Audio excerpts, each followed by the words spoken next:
Well, good morning, everybody. This is DearMamaSal, and it's Tuesday morning. I'm running about 15 minutes late this morning, and the reason for that is I fell fast asleep when I shouldn't have done. Don't know if you've ever done that, but you feel like such an idiot when you wake up. It's probably due to the fact I had a really difficult night. I'm not sure why. I kept waking up almost every hour, and so when I eventually did go sound asleep, apparently I did it big time. But the good news is that I have pretty flexible hours, so I'll just, add the 15 minutes on the other side. But it was just like, I keep thinking that you guys, at least a couple of you have asked me to do the get ready with me type video. I'm thinking one of these days I'm actually going to do it and realize I could probably do it in the 3 minutes if I had to. Anyway, so it's okay. I gotta go. I had a real difficult problem last night, which is for some reason my Wi-Fi decided to cause a problem.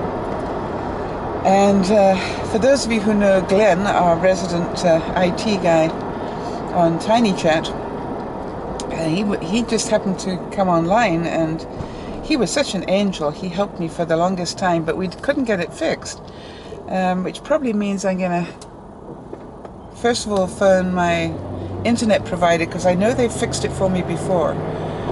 But as Glenn so rightly says, this should not keep happening, and therefore I probably should get a new router. And owing to the fact I just went and bought more tiles for my backsplash, that's not in the budget for this pay period. I've used my play money for this pay period. But I certainly will consider that for later on. It was quite exciting, actually, talking about those tiles, because I popped in to go and get them before I forgot. And I found they made a third pattern. So they make the long tiles, and then the square tiles that some of you have seen, and then they also have like the little long tiles. They're about half the size of the small ones. And the reason, except that they're oblong, and the reason that's important to me is because of the fact that they're very useful in case I have to fill in a gap. It'll be much easier to cut, one of those. So I bought some, and I'm hoping that they will look very pretty as well. Very exciting, actually. But other than that, I'm trying to think what else. I put up a video last night that was pretty good. I'm getting much better about that. I must say, I thank you all for letting me record my videos in the car, because it has made all the difference to me. I get home so tired that really by the time I've done what I call my home chores, I just basically want to curl up and go to sleep. By the time I've uploaded the video, edited it, and done all of that, that normally takes me a good hour when I get home. I grab my coffee, as some of you know, and then I sit down and try and do the editing of the video. Now, I'm very fortunate in lots of ways, because, again, by doing this sort of talk as I drive video, it doesn't need a lot of editing unless I hit a problem, like the camera falls off the dash, which is done a couple of times. But other than that, I don't need a lot of editing. So that is really makes it very, very helpful for me. So it has saved me time in two ways. In fact, it has three benefits. Number one, you get a much longer video. Number two, I have far less editing. And number three, I've got videos coming up, hopefully more consecutive days than I used to, which is what everybody seems to want. I had a really great comment yesterday from one of the viewers, and I did give it acknowledgement on yesterday's video. It's turtle something. I can't remember the rest of it, and I am sorry for that. But anyway, what a nice comment. basically saying that what she appreciates is that I talk with people rather than at them. In other words, that I'm not like a parent issuing edicts down to people. I'm actually talk more like a friend, and that is exactly what I try to do. And so it's great that somebody sees that and appreciates it. So thank you so much. I just really wanted to thank you. It was so kind of you. So I know there was a subject that I wanted to talk about this morning, and I knew that last night I should write it down, and I didn't. And I wonder what it was. It was a really good idea too. You know, this getting older really sucks sometimes. But we are getting very close, just so that you know. We're getting very close to our 100,000 views. We're now, I think, around about 98,000. So do I think there's a chance that we'll pick up 2,000 views in the next month? Yes, I think that's very likely. So that is very exciting to me. I'm looking forward to that. What I am surprised about when I look at the figures is that the age group is getting older all the time, to some degree. And that's funny because, as you know, we have people of all ages who are viewers, which makes me go back to that conversation we probably had long time ago, and that's the word psychographics.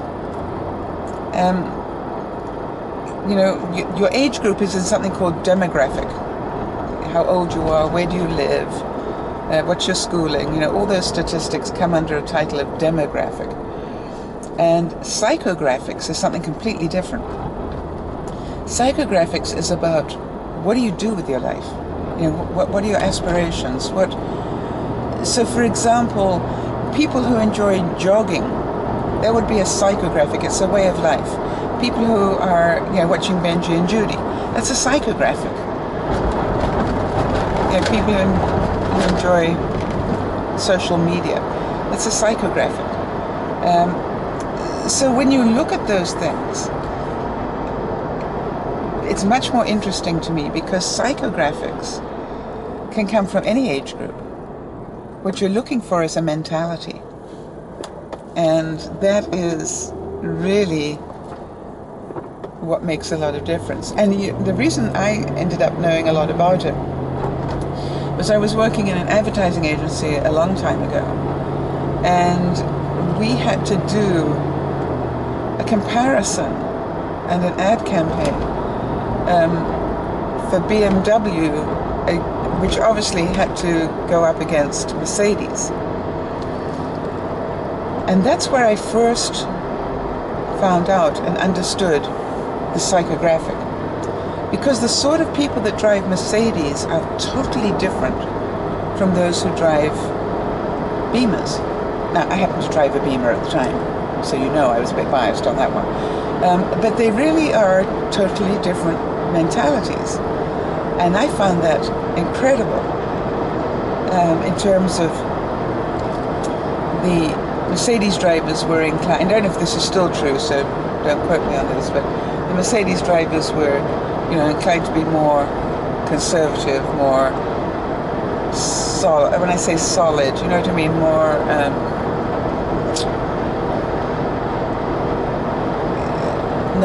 not huge social risk takers and things like that. They were very direct people. And then you got the Beamer drivers who were inclined to be a lot more outside the box thinkers and very creative, a lot of them. Younger, more adventurous. You know, they didn't go on holiday to sit on the beach, they went on holiday to go do things. So, and that's a psychographic. So it made me realize at that time in my life that there is a huge difference between the two. Now, why is that important in your life? Well, have you noticed that in your friends? Have you noticed that you attract friends who are in your psychographic and maybe not necessarily in your demographic. And I've noticed that a lot with people. For example, I've always found myself surrounded with young people. And because that is my psychographic. My psychographic is, I'm not a techie nerd. I mean, I'm not an IT type person, but I am pretty proficient in computers and modern technology. Obviously, I wouldn't be doing this if that were not true. And so, when I look for friends, I enjoy friends that have a sort of a slightly different look on life. It's not about their age, it's about the way they think. For me, my friends are people that I can trust implicitly. They are people who support me, but also have the ability to tell me when they think I'm wrong. Not that I see that as a judgment, but just so that they can give me that viewpoint so I can revisit. And I wanted to just talk to you about that, because when people tell you that they don't agree with your idea, you do understand that that doesn't mean you have to hate them. It's just their opinion. You know, it's as simple as that. It doesn't mean that they're a bad person or whatever.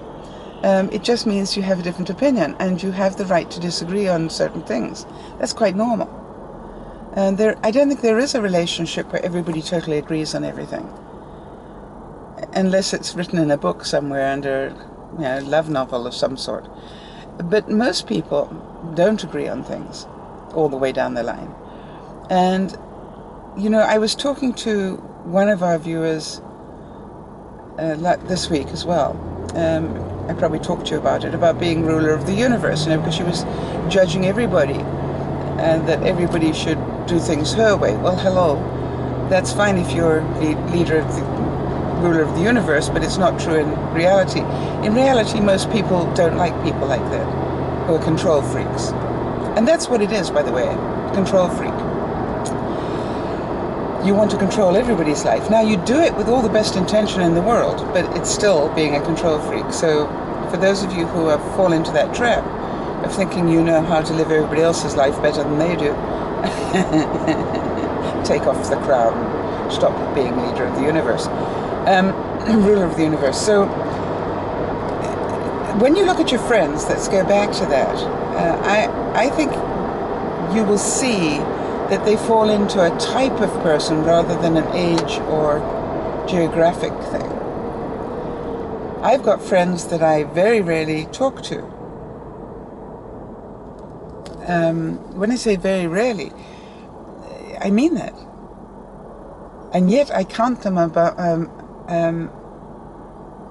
on my hand of my most trusted friends. Isn't that weird? Because even though I am not in constant contact with them, I know if anything ever went wrong, they would be there for me. It has nothing to do with how many times I phone, how many times we talk to each other. Is it my turn to talk to you or your turn to talk to me? It's not about that. It's not needy as in terms of a friendship. It's about if the wheels ever come off your life, you know who to call. And I'd like to believe that it goes both ways. So I have a number of friends who fall into that category. And they know that I'm an independent person and they're independent too. And we get together maybe a couple of times a year and catch up. And by the way, when we do that, it's just like we met yesterday. You know, it's you just carry on the conversation because you know so much about them and what makes them tick, then it makes it really easy. And I want to say that those sort of friends are, to me, the most valuable. You know, their friendship is not based on how many times you call. Their friendship is not on how fancy the present is you bought them for Christmas. The friendship is not based on any of that stuff. It is based on they like you and your values. And they are quite happy to get on with their life and know that you'll get on with yours, but they also know that you will always be there for them and vice versa. And I really recommend that, especially those of you who are young, that you understand that having a few friends like that can really be a lifesaver when stuff goes wrong. I mean, without really thinking too deeply, I can think of about 4 friends that I've got that fall into that category. And it's awesome. It's really awesome. And they're friends I've had for a long, long time. And you know, it's strange because one of them contacted me last week because she's got a friend that's got a problem going on. And she said, I know we met recently, but I wonder whether we could meet again because I really need you to talk with this person. She needs your help. But it was almost like, you know, we'd met each other in the last month. So, she was almost apologizing for the fact that we're going to meet again so soon. But, you know, the reason was because she had a friend in trouble. Well, you know me well enough to know I'm not going to say no to that. So I'm looking forward to it. Of course, I can't remember what the problem was, although she did tell me at the time, but I'm sure that I will find out again in not too distant future. So how do you go about finding those sort of friends? Well, it's like all things in life. Be that sort of friend to somebody. In other words, if you've got somebody that you really like as a human being and you really like their values and you trust their judgment, and then even if they don't phone you all the time, don't go into victim and go, oh, well, you know, you obviously don't like me anymore because you haven't phoned me in a month. That's not necessarily true. They might fall into that personality style that doesn't need to be calling you every day. You might need it, but they don't. So think about those sort of people. And just, you know, if people are not giving you, let's say that you're a, what they call them, high maintenance person. And high maintenance means that you need to be in contact with your friends all the time. And you need them to be in contact with you all the time. That's pretty high maintenance. Right? That's the price people pay to be your friend. You thought about that? And that happens more when you're young, I think, than when you start maturing a bit. But that isn't really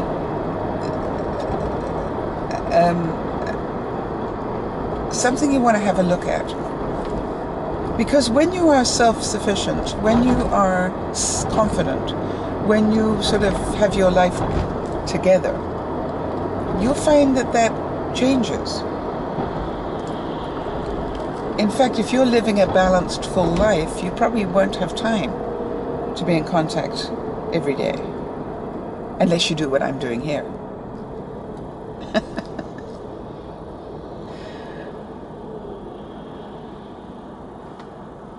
And what I want you to have a look at is the number of friendships and relationships you have that are predicated on that, you know, that are based on that. And then sort of work on just checking in with yourself every 5 years or so and say, is that still true of me? Or have I now got friends that I don't see nearly as often, but they're still friends I really trust? In which case, you're probably getting the idea, which is awesome. Friendship is a very, very valuable asset. No doubt about it. You know, there was when I was at school, I had an autograph book. I don't know what they call that in North America. Maybe the same thing. And people wrote sayings in it. And I may have said this before, but it's worth repeating once a year at least, or even twice a year. And somebody wrote in it, and it was such a good quote that I remember it to this day. And they probably wrote in it when I was 10. That's how memorable this quote was to me, and has been to me all my life. And what it said was, "True friends are like diamonds. They're precious and